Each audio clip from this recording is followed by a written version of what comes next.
வணக்கம், welcome to Pushpalatha's all round kitchen.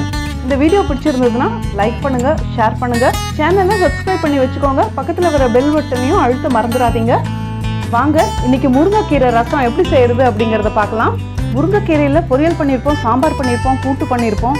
வாங்க இன்னைக்கு ரசம் எப்படி செய்யறது அப்படிங்கிறத பார்க்கலாம். கீரையே விரும்பி சாப்பிடாதவங்களுக்கு இந்த மாதிரி ரசமாக செஞ்சு கொடுத்தா கீரையோட சத்தும் அவங்களுக்கு நல்லா சேரும்.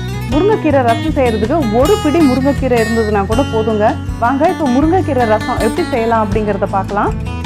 முருங்கைக்கீரை ரசத்துக்கு ஒரு கைப்பிடி அளவுக்கோ இல்லை 2 கைப்பிடி அளவுக்கோ வர்ற அளவுக்கு கீரை இருந்தால் போதுங்க. நல்ல இளங்கீரையாக எடுத்துக்கோங்க. இந்த கீரையெல்லாம் நல்லா உருவி வச்சுக்கலாம். அது கூட 2 தக்காளி எடுத்து வச்சுருக்கேன், 2 பல்லு பூண்டு, 2 டீஸ்பூன் ரசப்பொடி. இந்த ரசப்பொடியோட ரெசிபி வேணும்னா இந்த ரசப்பொடி எப்படி அரைக்கிறது அப்படிங்கிறது நம்ம சேனலில் ஏற்கனவே நான் வீடியோ போட்டிருக்கேன்.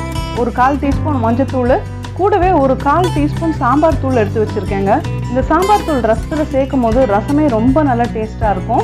இது கூட ரசத்துக்கு தாளிக்கிறதுக்கு வழக்கம் போல் எண்ணெய், கடுகு இதெல்லாம் எடுத்து வச்சுக்கலாங்க. முதல்ல 1 கப் அளவுக்கு தண்ணியை கொதிக்க வச்சு அந்த தண்ணியில் நல்லா கொதி வரும்போது இந்த உருவி வச்சிருக்கிற முருங்கைக்கீரையை அதில் போட்டுக்கணும். ஒரு 2-3 நிமிஷம் நல்ல முருங்கைக்கீரையை வேக வச்சுக்கணும். நம்ம எடுத்து வச்சுருந்த தக்காளியை மிக்சியில் போட்டு நான் அரைச்சிட்டேன். நீங்கள் வேணால் கையில் பிசைஞ்சு கூட எடுத்துக்கலாம். அது கூட எடுத்து வச்சுருக்கிற ரசப்பொடி, மஞ்சத்தூள், சாம்பார் தூள் இது எல்லாத்தையும் சேர்த்துக்கலாம். வெந்துட்டுருக்கிற கீரையில் அரைச்ச தக்காளி, அது கூட சேர்த்த ரசப்பொடி இது எல்லாத்தையும் இதில் ஊற்றிடலாம். அது கூட தேவையான அளவுக்கு தண்ணியும் சேர்த்து நல்லா கலந்து விட்டுடலாம்.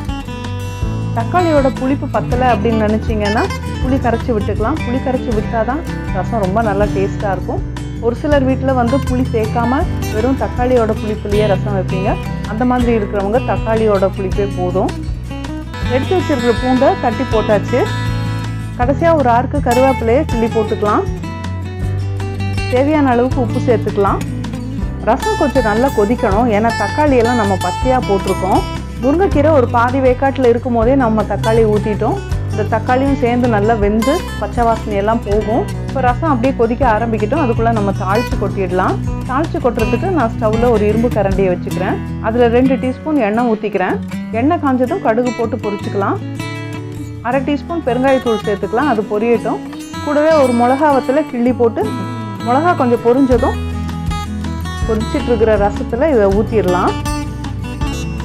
2-3 நிமிஷம் ரசத்தை நல்லா கொதிக்க விடணும். அப்போ தான் ரசம் ரொம்ப நல்லா டேஸ்ட்டாக இருக்கும், வாசனையாகவும் இருக்கும். இப்போ எல்லாமே நல்லா கொதித்து நல்ல வாசனை வரும். கொத்தமல்லி கொஞ்சம் போட்டுக்கலாம். எல்லாம் சேர்ந்து கொதிச்சதுன்னா ரசம் ரெடி. ரசம் சாப்பிடும் போது இந்த முருங்கைக்கீரையோடவும் சேர்த்து எடுத்து சாப்பிட்றணும். இந்த மெத்தடில் நீங்கள் முருங்கைக்கீரை ரசம் செஞ்சு பாருங்கள். உங்கள் வீட்டில் எல்லாருமே சூப்பர்னு சொல்லுவாங்க. ரசம் அவ்வளோ டேஸ்ட்டாக இருக்கும்.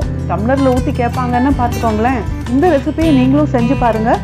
இந்த வீடியோ பிடிச்சிருந்ததுன்னா லைக் பண்ணுங்கள், உங்கள் ஃப்ரெண்ட்ஸுக்கு ஷேர் பண்ணுங்கள். புஷ்பலதாஸ் ஆல் ரவுண்ட் கிச்சனை சப்ஸ்கிரைப் பண்ண மறந்துடாதீங்க. நன்றி, வணக்கம்.